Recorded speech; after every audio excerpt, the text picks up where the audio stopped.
উত্তরবঙ্গের একাধিক জেলায় বন্যা হতে পারে আশঙ্কা প্রকাশ করছেন মুখ্যমন্ত্রী। জেলা শাসকদের নির্দেশ দিলেন 24 ঘন্টা নজরদারি চালাতে প্রয়োজনে ছুটি বাতিল করে কাজ করতে হবে।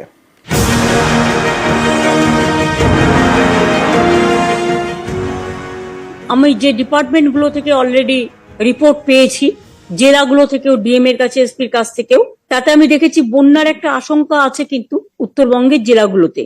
ইরিগেশন ডিপার্টমেন্ট প্রতিবারই সবাইকে নিয়ে একটা 24x7 মানে আপ টু অক্টোবর, পুরো এন্ড অক্টোবর আমরা একটা কিন্তু মনিটরিং সিস্টেম চালু করি।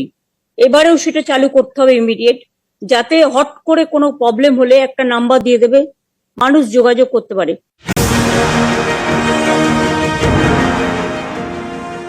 পাশে ভুটান আছে, ভুটানের থেকে জল চলে আসে, সেই ভুটানের জলে আলিপুরদুয়ার ভাসে, জলপাইগুড়ি ভাসে, তার সাথে যুক্ত হয় বৃষ্টির জল, সবকিছু মিলেমিশে বন্যায় পরিণত হয়। জেলাগুলোও ডিস্ট্রিক্ট ম্যাজিস্ট্রেটের আন্ডারে, আর লাইন ডিপার্টমেন্টের সকলকে নিয়ে একটা 24x7 একটা প্রোগ্রাম করবেন, যাতে কোনো জায়গায় কোনো ঘটনা ঘটলে সঙ্গে সঙ্গে বিডিও বা পঞ্চায়েত মারফত আপনারা খবরটা পেতে পারেন, বা মিউনিসিপ্যালিটি মারফত। কালিম্পং এর সিচুয়েশন নর্মাল। 10 নম্বর জাতীয় সড়কে ধস নেমেছে, এনএইচএআই এবং পিডব্লিউডি তারা রিপেয়ার করছে।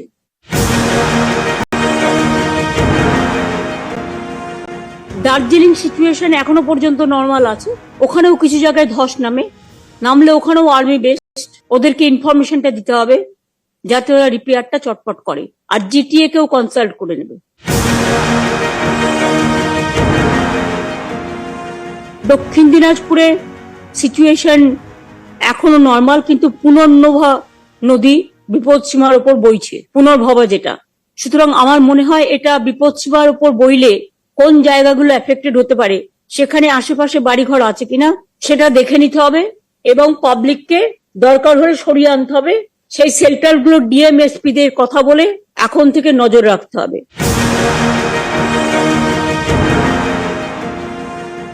বাংলাটা দেখতে একটা নৌকোর মতো, ওপরটা দেখতে উঁচু আর মাঝখানটা একেবারে নিচু। জলগুলো ওপর থেকে আসছে আর আমাদের সেটাকে হজম করতে হচ্ছে। প্রতি বছর কোটি কোটি টাকা খরচা করেও আমরা এর থেকে রেহাই পাচ্ছি না। রাস্তায় ধস নেমেছে, অনেক জায়গায় ভেঙে গেছে নদীর পাড়, তাই নজর রাখতে হবে।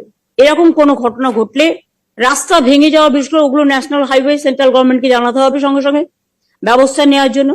এবং নর্থ বেঙ্গল, সিকিম, বিশেষ করে পাহাড়ি এলাকাগুলো আর্মিরা যাতায়াত করে, সুতরাং এটা আর্মিদের দায়িত্ব টু রেস্টোর দ্য সিচুয়েশন। ধস নামলে ডিএমদের এটা জানিয়ে রাখছি, এবং এসপিদের।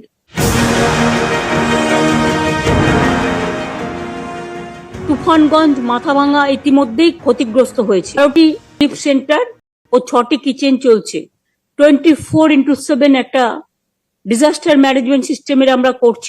তেমনি জেলাগুলোও ডিস্ট্রিক্ট ম্যাজিস্ট্রেটের আন্ডারে, আর লাইন ডিপার্টমেন্টের সকলকে নিয়ে একটা 24x7 একটা প্রোগ্রাম করবেন, যাতে কোনো জায়গায় কোনো ঘটনা ঘটলে সঙ্গে সঙ্গে বিডিও বা পঞ্চায়েত মারফত আপনারা খবরটা পেতে পারেন, বা মিউনিসিপ্যালিটি মারফত। যে যদি এমার্জেন্সি লাইক সিচুয়েশন হয়, তাহলে কিন্তু সব ছুটিটাই ক্যান্সেল হয়।